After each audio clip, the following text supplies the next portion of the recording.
Don't want me to talk. I do. As usual, they just don't want me to talk.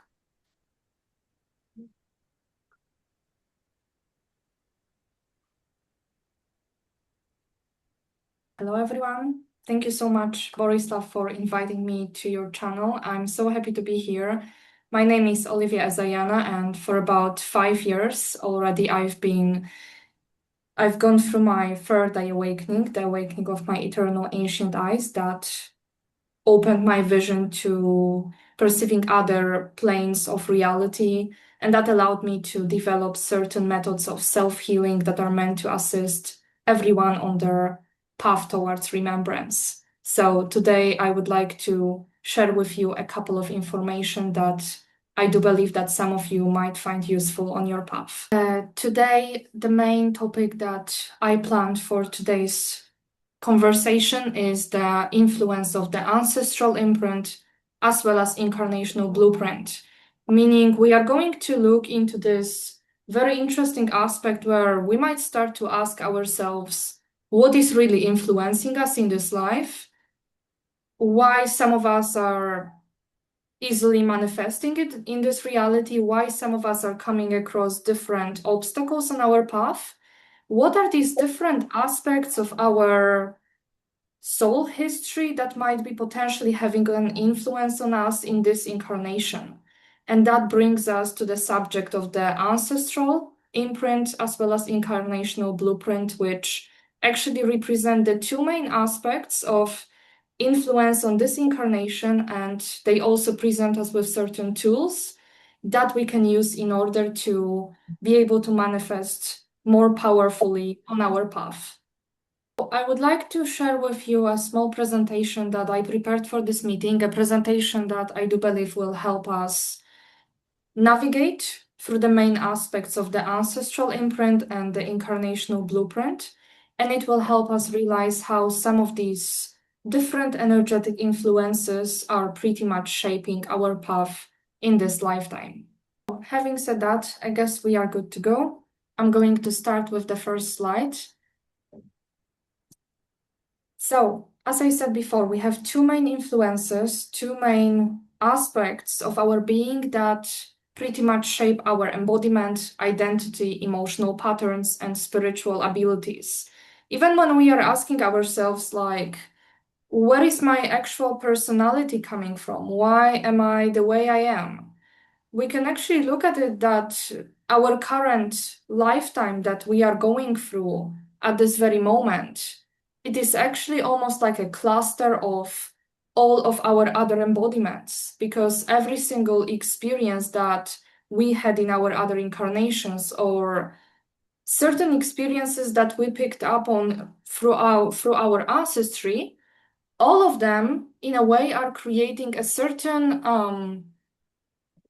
let's say, frequency, certain co-resonance within our morphogenetic fields that makes us exactly who we are right now. Take a look at the definition of the ancestral imprint as well as the incarnational blueprint.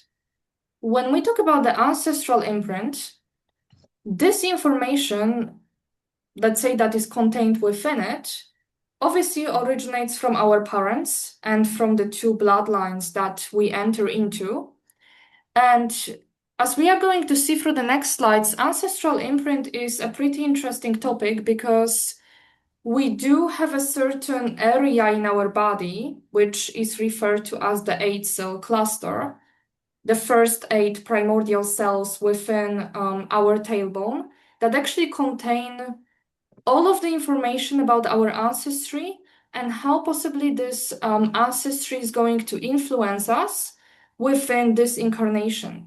And eventually our goal is to embody as much of our eternal spirit as possible and transmute the ancestral imprint influence. Ако погледнем върху родовия отпечатък, това всъщност представлява цялата информация, която идва от двамата ни родители и от двете кръвни линии. Всъщност родовия отпечатък е много интересна тема, тъй като реално в тялото ни съществува зона или място, което я носи.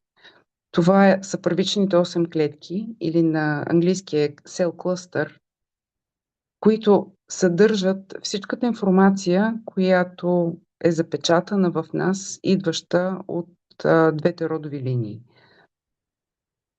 Първичните 8 клетки се намират в опашката или в опашната кост.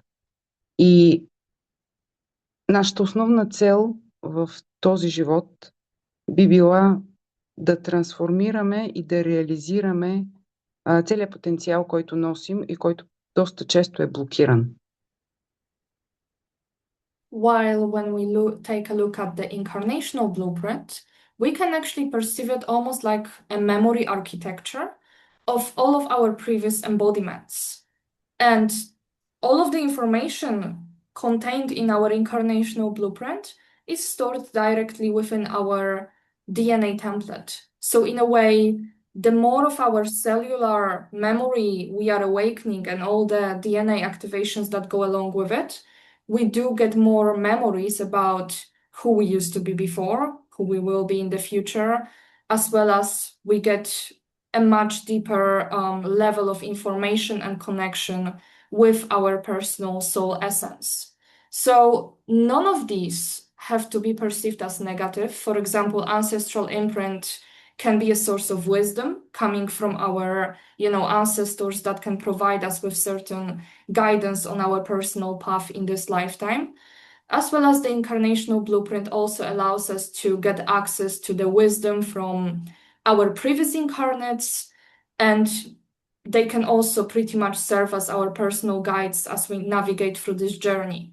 However, there are also certain aspects of these two influences that may potentially create blockages on our spiritual path.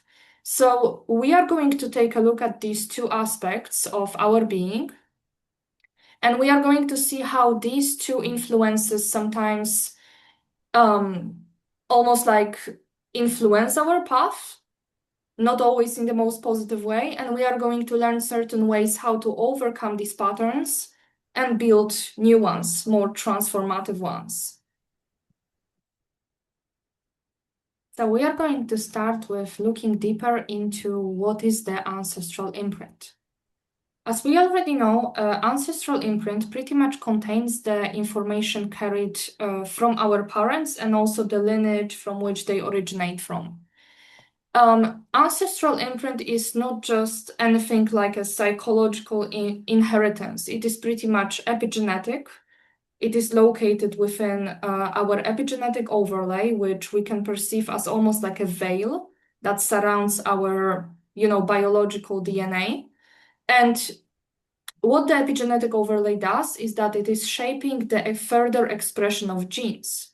So if the ancestral imprint is located on that level, it can influence our emotional body structures. It can influence, let's say, the level of embodiment of our spirit in the body, because it is shaping the development of further activations in our DNA template.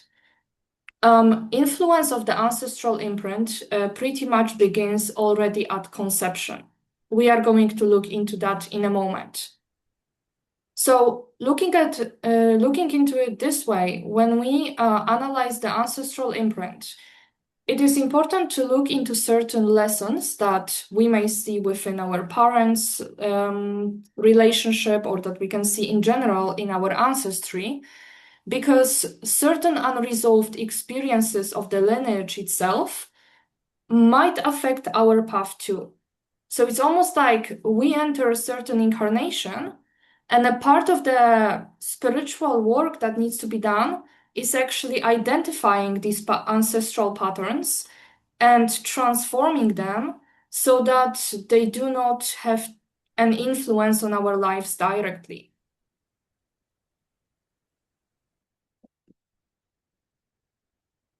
Родовия отпечатък всъщност е нещо, което не съществува само в емоционална или психологическа посока върху нас. Той всъщност представлява нещо като обвивка или като слой върху нашето собствено ДНК. Така че може да го разглеждаме като генетичен отпечатък в буквалния смисъл на думата, като този слой или обвивка всъщност много силно влияе върху начина, по който се проявяват гените, които носим. Може да се проявява включително не само на генетична основа, но да влияе и на емоционалното ни въплъщение, както и на начина, по който успяваме да разгърнем основния генетичен потенциал, с който сме дошли. Реално появата на този слой или на този родов отпечатък започва още с самото зачеване, така че не можем да избягаме от него. Той е част от решението или формата, в която сме решили да се появим в този си живот.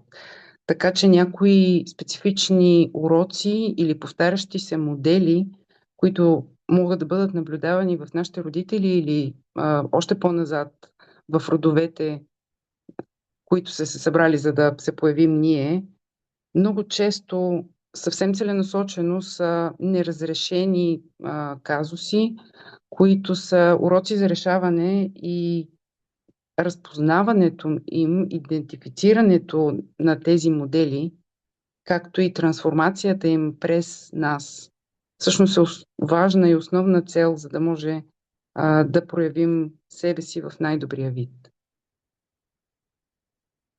So, what the ancestral imprint does is that it influences quantum DNA activations, identity, and our life experience. Something to be aware of is that the moment we begin a certain incarnation somewhere, we enter the collective fields of a planetary system, and we naturally pick up on the collective encryptions that are within, let's say, the morphogenetic field of the planet. So any kind of, let's say, certain templates, certain encryptions that are within the morphogenetic field of the planet, they get directly transferred also into our personal fields. And one of such influences is actually the ancestral imprint. So we have this layer where, we come into a certain embodiment as a soul essence that, has certain ideas, has certain perceptions, has certain frequency accretion level. And then there is this layer that allows us to naturally co-create with the rest of the universe. And it's that layer that is, let's say, on the planetary galactic level. So we are influenced by our external environment through the epigenetic overlay, and the ancestral imprint is one of such influences. As I said before, while it can be a source of personal wisdom, it can also bind the incarnating soul to the earth-based limitations and probabilities. Let's see how this ancestral imprint actually begins. So in here we have the image of the 8-cell cluster, these first 8 primordial cells that come to place literally 12 hours after the conception point. So if we have the maternal and the paternal quantum coming together and forming the first cell referred to as the Vabati cell, 12 hours later we have the development of the first 8 cells. And just like our body needs to replace our cells every 8 years or so, these cells never get replaced. They are permanent in our body, and their main function is that they serve as the primordial blueprint for health. Meaning that, as you can see, I wrote like different names of elements on these cells. Like there's one cell that corresponds to water, another one corresponds to fire. And so these cells are basically responsible for setting the health blueprint for different systems within our physical body. And now what happens is because at first, before our spirit enters the body, let's say the fetal growth is governed mainly by the donated quantum of the parents themselves. The development of the 8-cell cluster is mainly governed by the, let's say, energetic encryptions that have been passed on by both parents. So when we look at this 8-cell cluster, which is almost like the architecture for further growth of our physical body as well as the light body even and the plasma body. The ancestral imprint is influencing this structure, meaning that some of the distortions, like, on the level of different, like, energy systems, for example, like if someone from your ancestry has some respiratory health problems, it may be transmitted through the ancestral imprint over to you, and you might end up with the same pattern. So this is one of the main areas that I'm paying attention to when I'm talking about the ancestral imprint, that the core of it is located in the 8-cell cluster. Let's see when that ancestral imprint actually starts. So the ancestral imprint's influence actually starts 12 hours after conception, when this 8-cell cluster is being born in the womb of the mother. And what happens is that at first, since the spirit pretty much is not tethered to the body yet, the 8-cell cluster adopts the parental morphogenetic blueprint. It's based 50-50 on the quantum of the parents. And normally, as the spirit progressively, completes the fetal integration process and it's becoming more and more bonded to the body, it should progressively, let's say, return the donated quantum of the parents back to them. And that quantum would be organically replaced with the spirit quantum, meaning that actually, like, the 8-cell cluster would contain just the encryptions of our incarnational blueprint. And that would allow us to fully express ourselves as actual embodied souls, having a physical experience. What happens though is that on the 6th day after conception, something referred to as the 666 mutation happens. This creates a blockage in so-called Rashayana passage, which is basically almost like an organic passage that allows the spirit essence to pass on its personal, let's say, morphogenetic field encryptions from higher dimensions directly into the fetal body. But because that passage gets closed due to the planetary mutation, the spirit has a very limited gateway in order to be able to pass on these morphogenetic field encryptions to the 8-cell cluster. As a result of that, 66% of the quantum of the 8-cell cluster ends up to be the ancestral imprint. 33% for the mother, 33% for the father, and the remaining 33% is the spirit quantum. And our goal is to transmute that ancestral imprint, return that originally donated quantum by the parents at the moment of conception. It's meant to be, returned back to them as a certain form of an energy exchange. And we are meant to fill in the entirety of the 8-cell cluster with our spirit quantum, this way being able to transmute the ancestral imprint influence. Кога започва родовия отпечатък? Родовият отпечатък започва 12 часа след зачеване, като в преобразуването на първичните 8 клетки, като всъщност в началото духа по никакъв начин не е закачен към физическото тяло, така че първичното образуване се случва само и единствено от енергията на майката и на бащата. В тези моменти не съществува друг шаблон, освен шаблона на майката и бащата, и би трябвало от този момент нататъка, лека по лека, енергията на духа да започне постепенно да ги замества и съответно да връща енергията, която е дошла заедно с родовия отпечатък към родителите, като полека изпълни изцяло енергетичното поле на бъдещия индивид. За съжаление, това не се случва по този начин, тъй като на 6-тия ден след зачеването се случва нещо, наречено мутация 666, или това всъщност представлява едно блокиране на прохода през който духа ни слиза в тялото, който се нарича Рашаяна, който реално се затваря. Този процес предизвиква блокиране на възможността на цялата енергия на духа да слезе в тялото и в крайна сметка стигаме до там, че ние представляваме заради това блокиране и заради тази мутация 66% енергия от родителите ни, едва 33% енергия от собственото ни духовно тяло. Факта, че духа има толкова кратко време да слезе и след това няма повече възможност да се интегрира, означава, че една от основните ни цели е да се опитаме да трансформираме тези 66% енергия дошла от родителите ни, като лека по лека я върнем или я възстановим в посоката, от която е дошла, а я заместим със собствената си такава.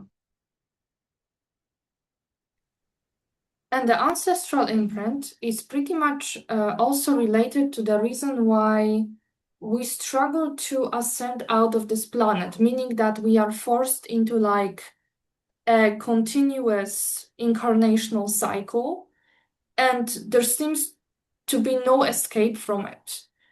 And something referred to as the Vabati cell timeline lock, as well as something that we can refer to as the ancestral chain, which is like that negative side of the ancestral imprint that kind of puts us in these loops of constant, kind of like almost like going back and forth between different ancestral patterns. These two influences are preventing us from achieving the higher DNA activations. And they are not allowing us to have enough quantum to be able to ascend out of this reality. So what the Vabati cell is that it is the first created cell formed by the maternal and paternal quantum.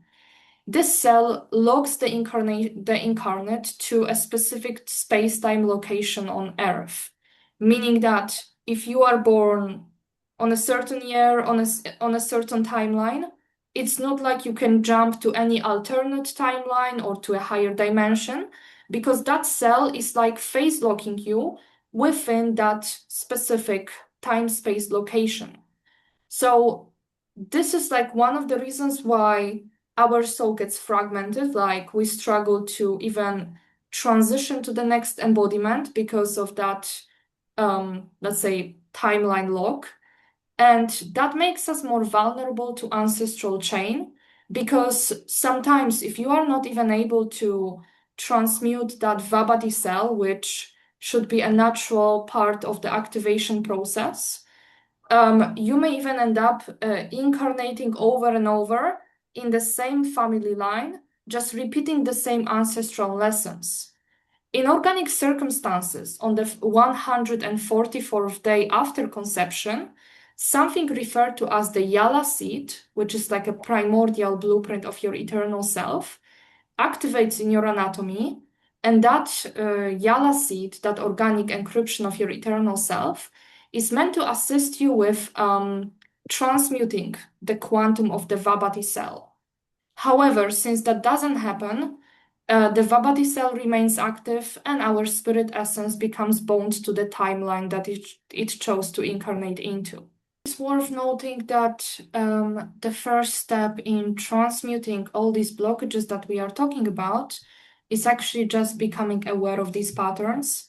And there are many effective tools, including your activation of the personal YhU-Rha'yah body template, as well as your Yala seed that I'm teaching in my plasma regenesis classes that are meant to allow you to, let's say, reclaim the sovereignty of your spirit.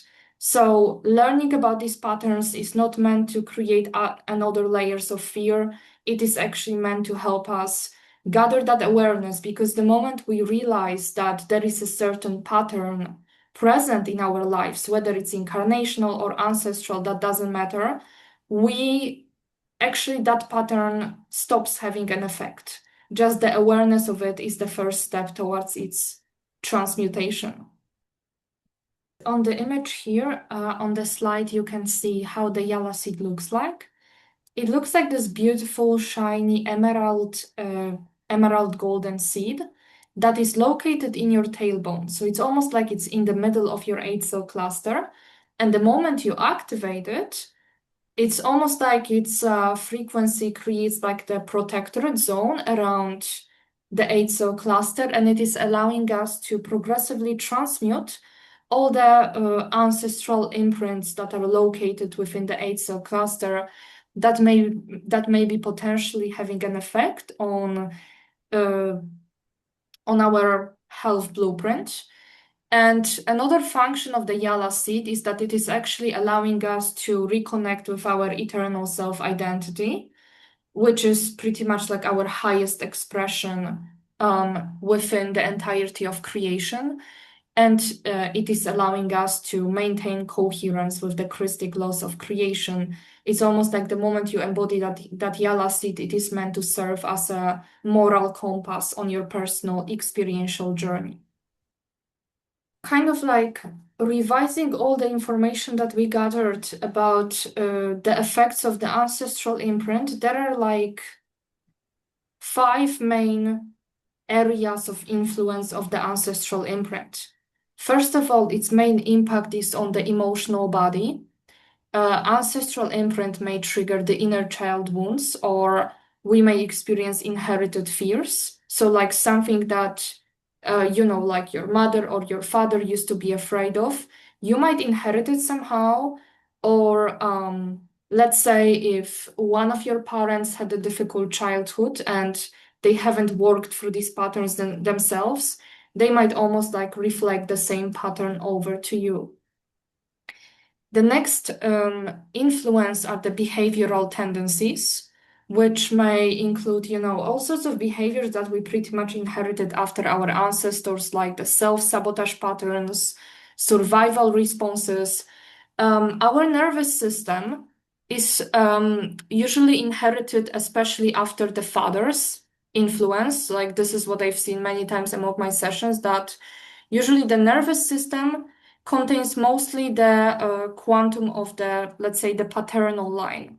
So if there's any misalignments in that area, we might inherit it easier after the father's line rather than the mother's line, at least in the case of the nervous system.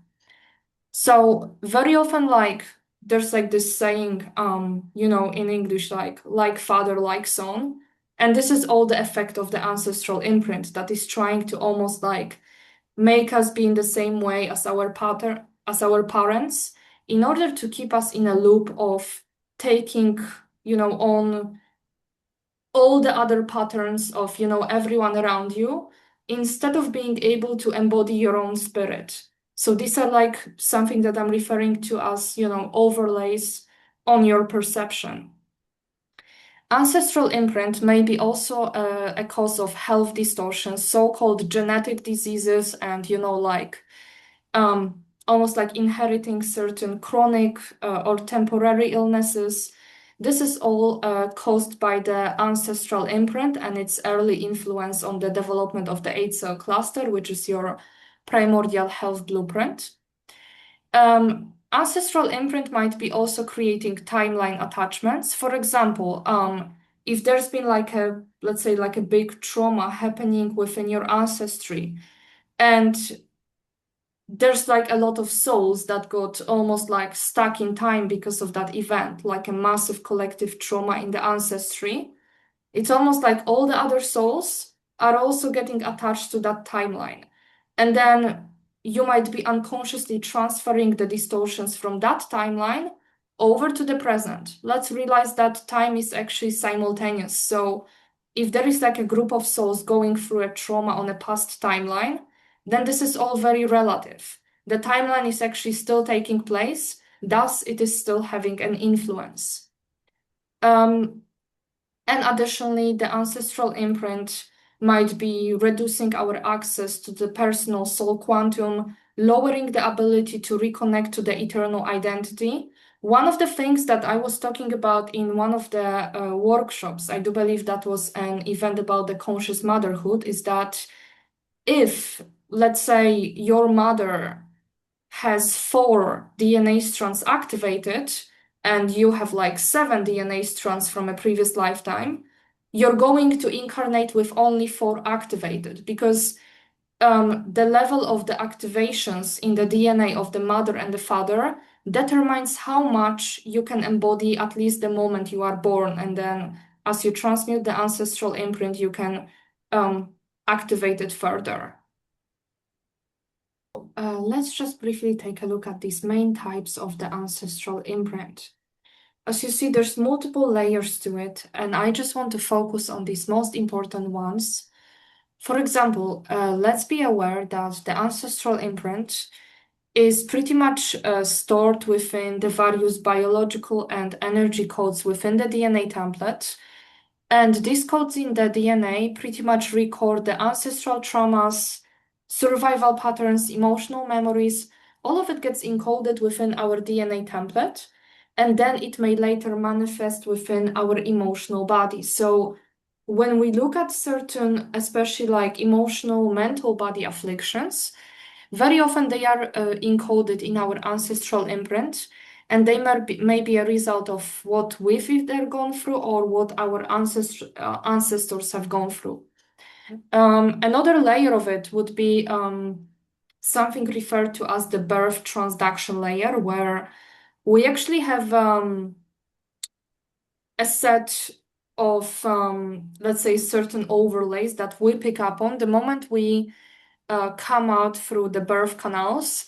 We actually receive encryptions coming from the galactic, solar, and planetary planes. It's almost like the moment the fetal body passes through the birth canals, it's almost like a journey of the soul as it passes through the galactic, solar, planetary overlays in order to finally be able to manifest in this realm.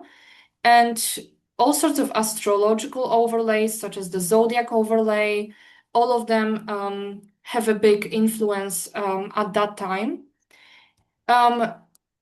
There's also like a certain layer that is referred to as the memory identity layer that kind of holds like the archetypes within our ancestral line, meaning like certain patterns of behavior that are almost like setting programs within our mental and emotional body. So, for example, if somewhere in your distant ancestry, someone from your ancestry used to be a Viking, then there could be like an archetype of a warrior. And that might be manifesting in the present timeline where you feel like you constantly have to battle something. So it's good to kind of analyze these patterns. You may not even sometimes require the, like psychic skills for that. Sometimes it's just a matter of reflecting a little bit on these aspects. The ancestral imprint, luckily, also has a good side to it that is referred to as the wisdom essence layer. And this actually includes like these positive ancestral transmissions, which includes like the virtues, the talents that you received from your ancestral line, as well as all the healing, wisdom, and the sacred knowledge that, let's say, the ancestral spirits from your family can help you with. So there is something like the ancestral guides that can actually be like a helpful side of the ancestral imprint, where perhaps those, let's say, souls that used to be a part of the same ancestry, they can help you navigate through your path in this lifetime. So that's everything that I wanted to share about the ancestral imprint, later about the solutions, but now let's briefly take a look at the Incarnational Blueprint. We already know that the Incarnational Blueprint is the record of all our soul experiences across multiple timelines. These records are stored within the YhU-Rha'yah Libraries, which we can perceive as the cosmoversal libraries of creation, the highest level of records accessible. Incarnational Blueprint is not just about past lives. These are pretty much the aspects of our eternal self that are learning through creation. So in a way, we can perceive it this way, like we have this big part of our identity, which is our soul essence. and our soul essence is choosing to take on multiple embodiments in order to learn as much as possible within a certain framework that is referred to as the incarnational cycles. So through the incarnational blueprint, we have an access to other aspects of our identity, and that's how we can learn from each other. Let's see how the incarnational blueprints affect this lifetime. First of all, when the incarnational blueprint is distorted, because we can have like a lot of incarnations that are wonderful, and that's how we keep like a very smooth timeline. However, because of different targeting agendas on this planet and also the negative influence of the ancestral imprint, there's certain misalignments in the incarnational blueprint that we will talk about. First of all, when the incarnational blueprint is distorted, it may influence the emotional response patterns. For example, fears without any clear origin. For instance, if you're in this incarnation, if you are afraid of water, like you're afraid to swim or you're afraid of very deep ocean, it may be connected to a lifetime where you drowned. And it's almost like your limbic brain is trying to protect you from repeating the same pattern. This may be connected to all sorts of fears. They usually originate from other incarnations. Chronic looping experiences, like certain lessons that we seem to be repeating over and over, usually it means that we are repeating them for multiple incarnations. And everyone in every spiritual community is always saying that the point of the action is the present, because if in the moment of the present you choose to act differently, you choose to make a different decision, you have a conscious effect on all of your other incarnates, and you are able to break out of some of these karmic looping patterns. Certain technologies may also be affecting our memory. Memory limitations are connected to the incarnational blueprint distortions, which usually involve the use of so-called blank slate technology that is meant to erase certain memories from our incarnational blueprint that may actually bring us a sense of empowerment. And finally, soul wounds and energetic blockages are another aspect of it. All sorts of traumas that we've gone throughout different timelines in different embodiments, they are also having an effect in this timeline, and they manifest within the DNA template structure as certain disharmonic patterns referred to as miasms. So the process of the effective trauma dissolution is about identifying these patterns and healing them on the DNA level as well as the experiential level. Distortions within the incarnational blueprint may arise mostly from the soul being stuck in phantom systems that are disconnected from their source point. They are like systems that are self-depleting themselves. It may be connected to the multidimensional traumas related to all sorts of planetary resets and conflicts that have been taking place throughout the eons of planetary history. Distortions in the incarnational blueprint may also be a result of the targeting, usually the blank slate technology that I mentioned a moment ago, that is erasing some of your memories. When a soul suffers such fragmentation, which, like if you have a lot of distortions in your incarnational blueprint, there's a big level of the soul fragmentation, meaning that there's multiple aspects stuck on different timelines. Your soul is pretty much shattered all over the place, and your mission is to get all of these parts back. When the soul suffers such fragmentation, it loses a connection to its memory matrix, which explains why we are in a stage of global amnesia on a planetary level. The identity becomes confused because it doesn't exactly remember its purpose. Its manifestation becomes significantly limited. and the DNA activations remain suppressed. So healing the incarnational blueprint, first and foremost, assists us with restoring the memory of who we are as a multidimensional self-identity.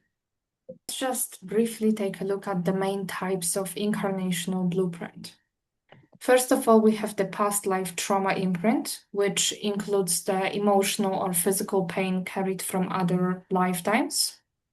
We have the imprints of oath and vow, which I find really interesting because, let's say, if you promised to be silent in a certain lifetime, that may, for example, manifest in your thyroid gland as like the lack of self-expression in the next embodiments. So all the things that we promised and agreed to do or accomplish in a certain embodiment, and this was not either cleared or completed, it gets passed on to the next lifetime. We may also come across personality overlays, which are like the residual identity patterns from other lifetimes that are still influencing us in this one. There's all sorts of fragmentation imprints that are connected to either multidimensional wars or timeline collisions. All of these things that are related to like a part of the collective targeting that we've gone through on the level of planet Earth and beyond, where certain conflicts referred to as plasma wars or timeline wars, they were kind of creating like these energetic links between different timelines of Earth in order to entrap us within the fallen timelines. We may also carry the imprints of a certain soul group. For example, we may feel connected to a certain group of souls on this planet that is either going through common experiences or, that is learning something together.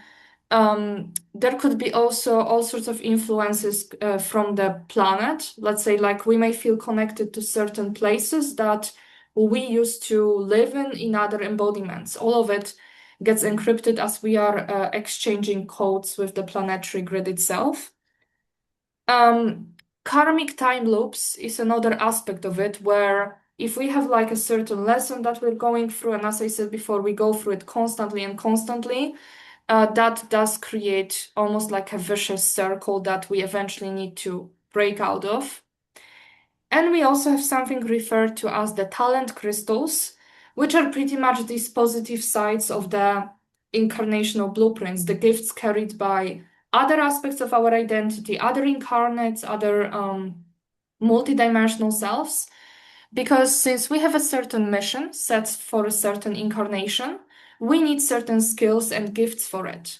And the moment we activate these gifts and abilities in our DNA in form of these talent crystals, we are actually getting access to all sorts of abilities that may be helpful on our experiential path. Let's think about it. What are the solutions for transforming certain negative aspects of your incarnational blueprint and the ancestral imprint?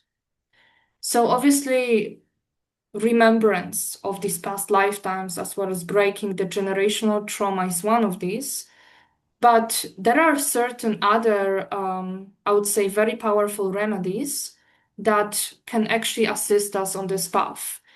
And that includes restoration of your Yala seed in order to be able to transmute the Vabati cell vector lockdown and be able to, freely move between different timelines and have a conscious access to them.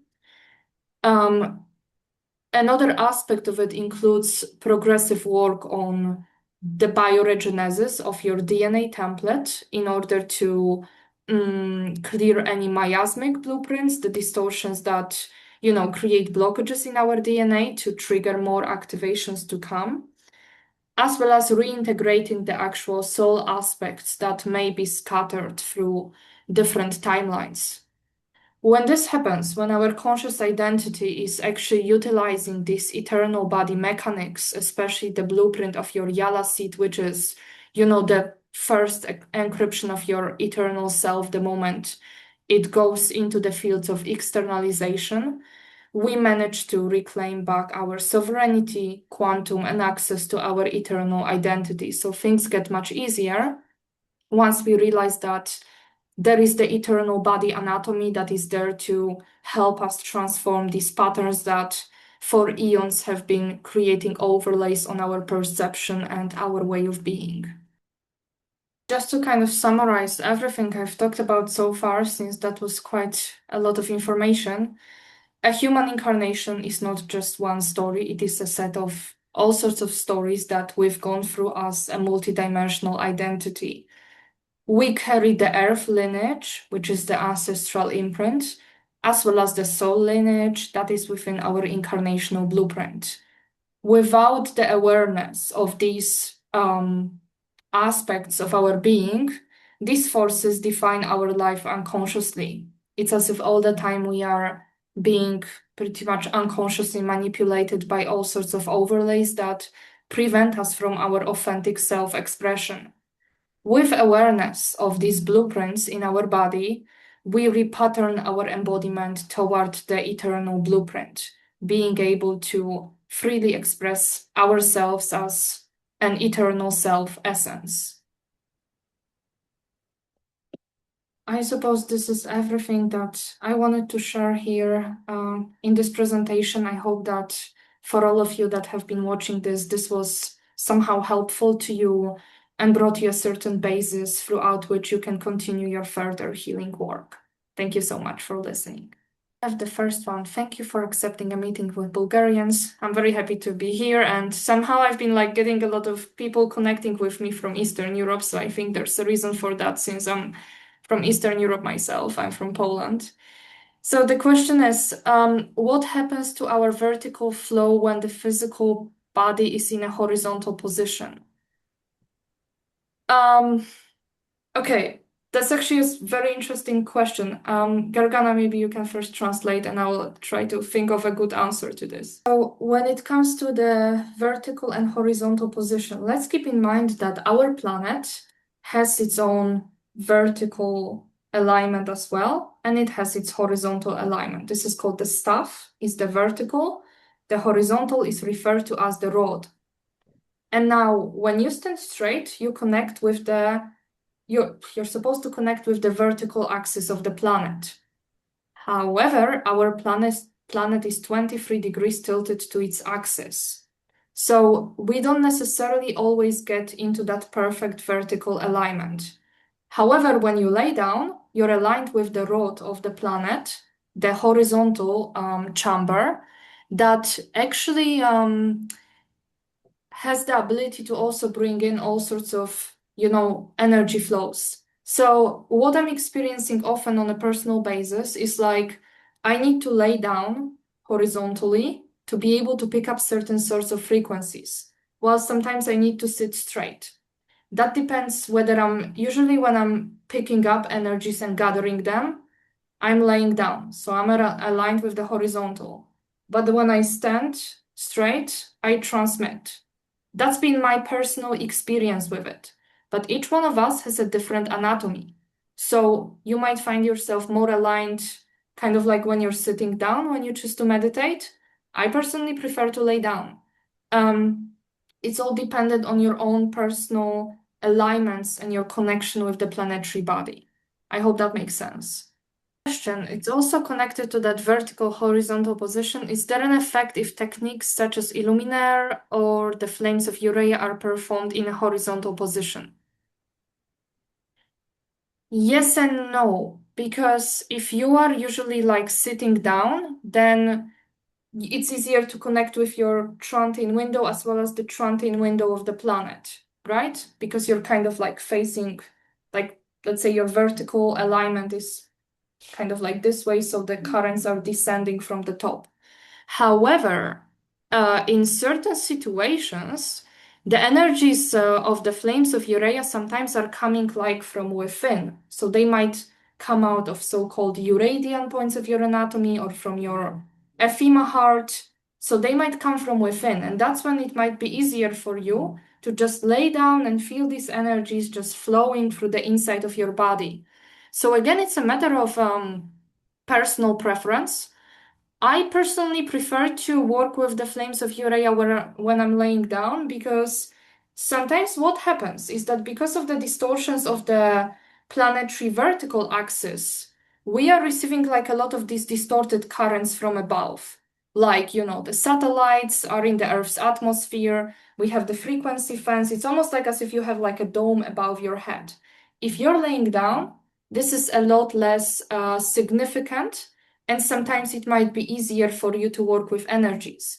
Especially if you work with your nervous system or with your brain, I would recommend to do it in a horizontal position while working with the YhU-Rha'yah flows. Question is pretty much connected to the previous one. What can be said about the efficiency of the vertical flow connecting us to the Nomi seed, Yala point, Euradian point, to the 14th chakra, Trontin window door when we are laying down? So, as I said, it's almost like it can be the same. It depends on your anatomy. Sometimes I would say that it's sometimes better to just do it when you lay down, especially if you feel like you get attacked on your head very often, because usually that's coming from the satellites that are trying to break into your own vertical alignment. Also, one more thing to consider, and that might be a little bit shocking because I haven't talked about it anywhere just yet, I will tonight, is that we actually reside on the south pole of a larger planet. So like our planet is bigger than we think that it is. We just reside on like a certain part of the bigger landmass.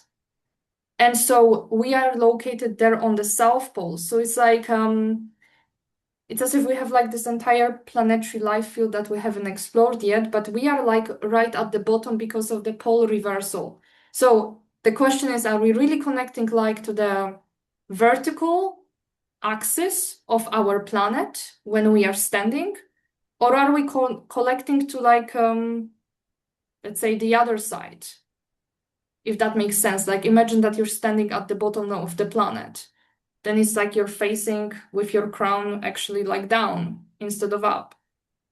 So that means that in a way like that vertical connection is very, very relative. I think it's more important to focus on the connection to the core, and then the north can only be considered in terms of the connection with your Trontin window.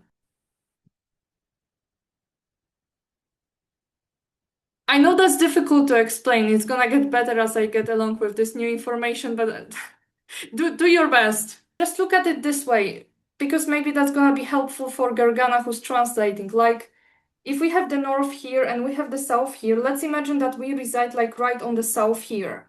So like if we are standing on the south, then our head is facing the bottom. It's not facing the top. Because we're just on the other side. So that's kind of what I'm trying to explain here, that this is so relative, and that's why we might feel weird. I have these moments during the day where I just have to lay down because of how twisted this vertical alignment is. I hope that makes at least a little bit of sense, and I promise you to everyone, I'm gonna record a video about it, because I know that's like a big struggle, like even when we think about it, like what is the actual shape of our Earth? I mean, is it like the way that they are telling us, or is it just something else? Anyway, I will read the two questions here in a row because they are connected to each other. Breathing techniques don't feel natural to me. Is this a blockage in my personal energy? Is it enough for soul bioregenesis to mainly do visualizations with benevolent intentions? Is like mental and emotional work sufficient? Imagining movement, flows, flames, symbols in channels, chakras, and energy points without powerful physical breathing. Yes and no, because so let's say if someone cannot visualize at all, then I always guide them through the breath. Like, even if you cannot, let's say, see like a certain energy point, then you just intend to inhale into it, and on the exhale, you release the energy, right? It's like the inhale brings in, the exhale is just transmitting an energy flow. But at the same time, we also talk about a certain concept that is referred to as the breath of God, the breath of creation, where on the inhale, the source consciousness is almost like bringing in all the frequencies from a certain domain of creation into itself. On the exhale, it is setting these energies back into manifestation. So in a way, the breath is nothing artificial. It's like an organic aspect of our being. So if there's issues with breathing techniques, that means that whoever wrote this, you might be experiencing difficulties with like certain breathing techniques because they are distorted. There's a lot of like distorted yoga breathing and all this type of stuff. I always recommend someone like don't do any fixed techniques on breathing. Just do your own way, like try to find your own breathing rhythm the way that you like it. Breathing techniques might be related to either like incarnational blueprints of like being suffocated, like not being able to take a full breath. They might be also related to distortions in your air elemental plasma body. So there's different causes here. If you get more advanced in spiritual work, you can just visualize and run energy. You don't have to do breaths with it. But if you're relatively a beginner, it's good to try to develop that circuit. That's my perspective on it. I mean, we have like 3 left, so let's see how that goes. So the next one is if I can share some quick plasma exercises that we can implement in our daily life. So I will just share like a very quick process that involves just breathing through your trunnion window and the Nomi seat. Maybe this is like a good type of breathing that will align with most people. So you just visualize like a rainbow spark in your heart chakra. On the inhale, you grab that rainbow spark. On the exhale, you send it down to the Nomi seat. And you can visualize the Nomi seat as like a rainbow bubble located in the Earth's core. You can translate so that we can just go step by. And then on the inhale, you're bringing in these rainbow plasmas from the Nomi seat and again into your heart chakra on the inhale. And on the exhale, you send it out to the trunnion window, which is located about 90 centimeters above your head. In chakra 14, the trunnion window looks like a pale blue diamond. And on the next inhale, you bring in the frequencies from the trunnion window, like a stream of these beautiful pastel colors. You bring it into your heart space. And on the exhale, you release it down to the Nomi seat. This process activates your connection to the trunnion window and the Nomi seat.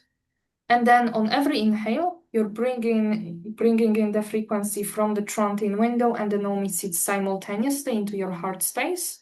And then on the exhale, you simply release it through your body to energize your DNA template as well as your plasma and YhU-Rha'yah body anatomy. This is like a short process that I wanted to share. Do we have time for one more question? Имаме ли време за още един въпрос? Okay. Yeah. Yes. So next one is please explain about the reflected stopped energetic attacks from our personal shields. Where do they go? And do these stopped reflected energetic attacks harm anyone in the surrounding space? Well, the question is, let's say you receive some metatronic energy to your personal field. What do you do with it? I mean, do you transmute it? Because that's when, let's say that energy, like when you vaporize it, it turns into space dust, it returns back to the source. If you send it down to the Earth's Nomi seat, then the planet transmutes it for you. But then if you reflect it, then you send it back to the sender, which in some cases is ethically correct. But then if you just like stop that attack, then, for example, it might get stuck in the planetary grid where you are. So it's very important to know how to transmute such attack. And usually I just recommend to send it down to the Nomi seat so that the planet can help you with transmuting it, because the planet has much more quantum thrust than you. So whenever you're experiencing an attack like this, then I would recommend to just transmute it in the Nomi seat or use the YhU-Rha'yah flows to clear it. Don't just push it away, because that's when it might get stuck in your environment or it might just come back right at you. The last question, I will answer it very, very briefly. How can we stop the negative impacts like physical diseases from our incarnations? Well, that usually involves so-called timeline transformation, meaning that you go back in time to meet that aspect of yours that, let's say, has like a certain disease similar to yours, and you are healing it directly from that life. So you are either healing the direct disease that your aspect had or certain trauma that created a physical disease in that incarnation. It's about something referred to as like a conscious trauma dissolution, where you are getting to the core of your illness. So the first step is actually recognizing that imprint that creates that disease, and then utilizing the flows of YhU-Rha'yah accordingly in order to heal it. I do believe this is all of the questions that we had. They were very interesting, so thank you for the input. And as I said, I do hope that all of you enjoyed this. Thank you, Borislav, for inviting me over today. I really enjoyed it. And thank you, Gergana, for translating. I know that it was quite a lot, but I think you did great. And yeah, thank you very much. I really enjoyed that, and I hope that you did as well.